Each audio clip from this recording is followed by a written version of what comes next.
Alright, time to play a little bit of catch up. So, I went on vacation, I believe, the day that the trade-in event went up in the armory, and the past 7 or 8 videos, with the exception of yesterday's video, were all rendered in advance and scheduled to upload, which is why I've been posting videos. Well, it's looking like I've been posting videos on the channel, but I haven't been talking about the trade-in event because I wasn't here for it. But I'm back now, and we're going to discuss the trade-in event in detail, and I'm going to let you guys know whether or not I think it's worth it.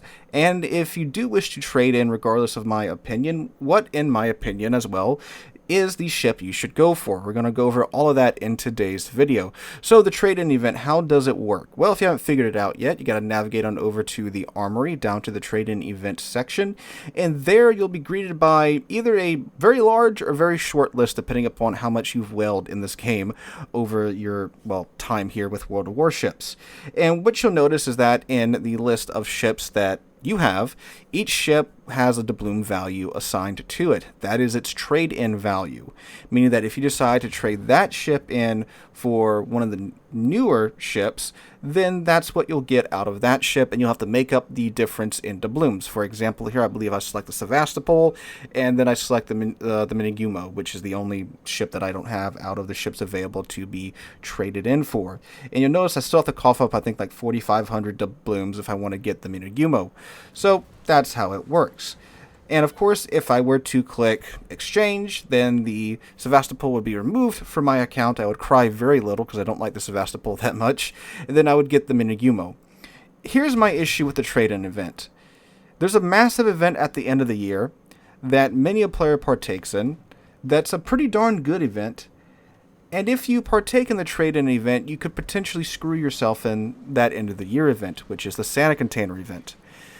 How does this screw you up if you do partake in the trade-in event? Well, you see, the Sevastopol, if I were to remove it from my account and trade it in for a Minigumo, well, that means at the end of the year event, I could very much find myself getting a Sevastopol out of a container instead of a more desirable premium ship that I don't have, right? So if you're trading in your crummy ships or ships that you don't like for a different ship, that's going to probably come back to bite you at the end of the year event with the Santa Container event. And keep in mind that with the Santa Container event, there's usually a way to get quite a number of Santa Containers completely for free. So there's a very good chance that you might find yourself getting that same crummy ship at the end of the year. And I mean, you're getting rid of it right now because you don't really like it that much. Plus, if you do get rid of it, then, well, that's another ship that you can't get a coupon off of at the end of the year in this Santa Container event that you could, again, use to exchange for a Santa Container, which you could probably get a shiny new ship in. Now, of course, this is all dependent upon odds and, of course, gambling. So it's not a guaranteed thing that you will get that ship back, but I'm just saying it would kind of sting if you're going for that Julius Caesar. Well, actually, that got removed. If you're going for that Enterprise and that end of the year Santa Container event, and then you just get back your Sevastopol or your Awami or, whatever premium ship that you don't want anymore. So that's my one caveat about this event. If you have any inkling to partake in the Santa Container event in a big way, then I would not partake in the trade-in event. However, if you don't care, which that's completely fine, you are you, I am me, so we are different, right?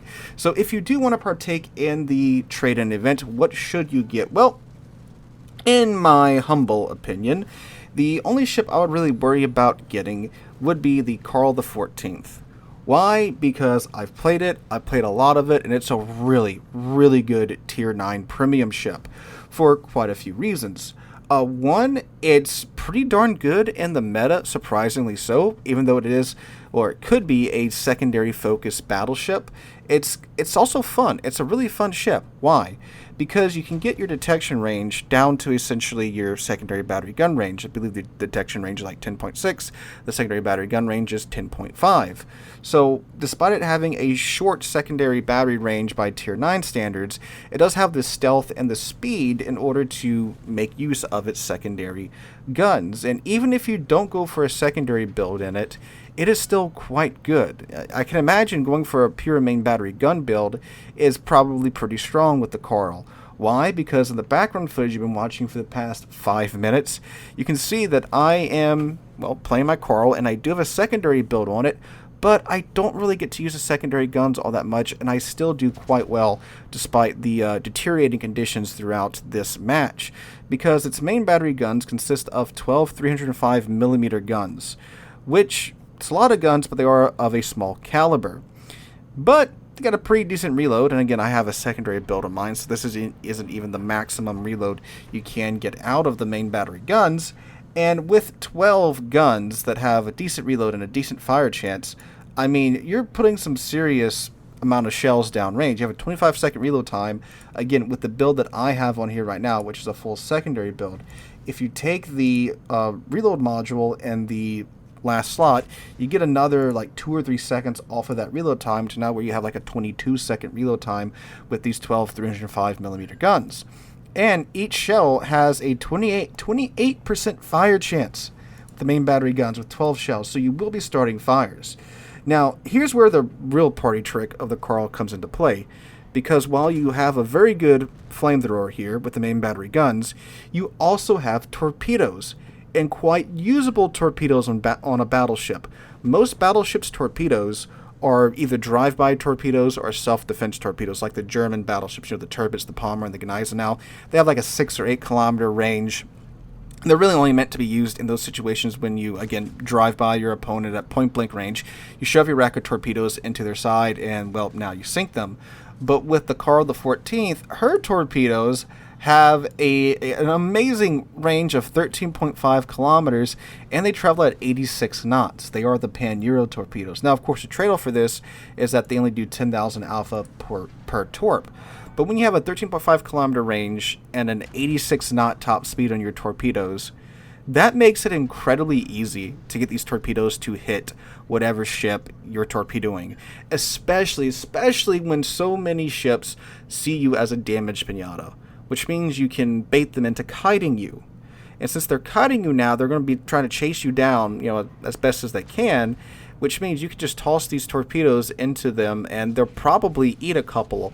And you do get 4 racks of these torpedoes. You get 4x4 of them, so you get 2 racks per side, so 8 torpedoes per side, with a pretty good reload too. And again, I have not built into them at all, which I don't think you can really build into them too much with battleship skills, mainly with the modules, but they have an 86-second reload time, which by a battleship time scale isn't really that bad at all, right?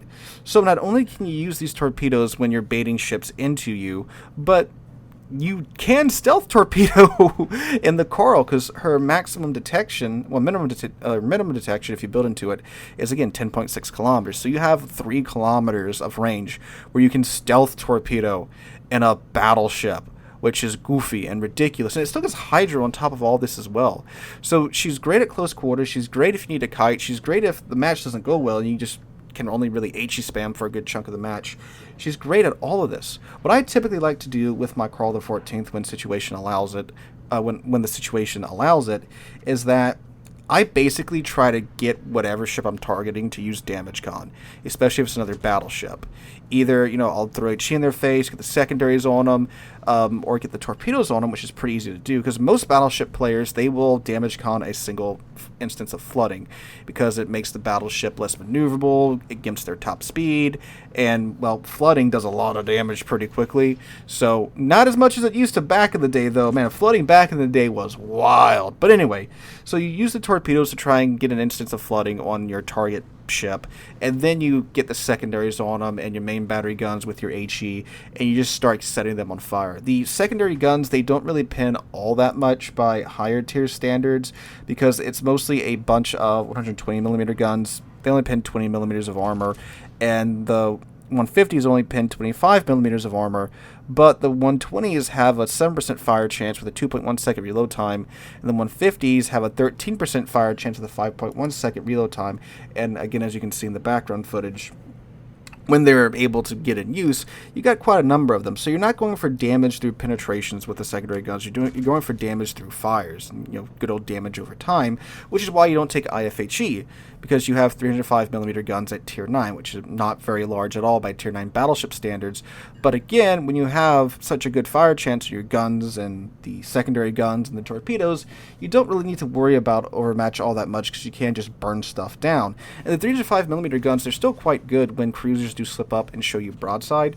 So in those instances, obviously load AP into the tubes, get your 12 305mm guns going at those cruiser broadsides, and it will citadel them and chunk the ever-living crap out of them. And don't get me wrong too, when you are fighting other battleships, if they do show you their side, absolutely get the AP in the tubes and get that AP into their upper belt armor, because you will chunk the living crap out of them. 14, 15k damage to salvo, again with a 25 base second reload time. That's pretty good. Again, then you got the secondaries going, the torpedoes, adrenaline rush kicks in. So yeah, it's a really fun tier 9 ship that can do quite well in today's meta. The downsides are that, yeah, it doesn't have the large guns, so obviously if you get screwed over by RNG, you can just be sitting there throwing HG in their face for quite some time. And the turret angles are a little awkward on the rear turrets from my experience, so there is that. So it does have those downsides at least, and if you want a very in-depth review of the Carl XIV, you can check out my review for her here on the channel, and I go into a lot more detail with the ship. But that's the ship I would suggest you go for if you do this. It's a fun ship. It's a pretty good credit printer because it is a tier 9 ship. It's got the best economy in the game. Again, with the amount of fires you can set with the main battery guns and the secondaries, and the ability for this thing to be a very good destroyer killer as well, really helps with that economic income, because you have 12 305mm HE shells slinging at these DDs. You can rip most tier 9 DDs for like 2/3 of their HP if RNG complies with you and gives you a good roll on your main battery guns. So it's a really fun ship. It's a really good ship, and it's one of the better premiums in the game right now. And plus, it's the only way you can get it, because as Wargaming does, they released her back in the day. They didn't release her outside of that one event, and this is the first time to my knowledge that she has returned. Now, if you want to be like super meta, what you could do is trade in something like a Napoli, like a coal ship, for the Carl XIV, and then just earn enough coal and then get that Napoli again. You could do that because that makes sense. Coal's free, and when they remove resource ships, they generally let us know in like months in advance. So that's one strategy you could do in order to obtain the Carl XIV out of this event. But guys, that is my 2 cents on the event and my 2 cents on what ship you could get out of the event. Let me know in the comments down below what ship you've traded in for, well, what ship off the short list, and what ships you'd like to see show up in the trade-in event in the future. Hope you guys have a wonderful Thursday, wonderful rest of your week. Hope to catch you guys in the next one.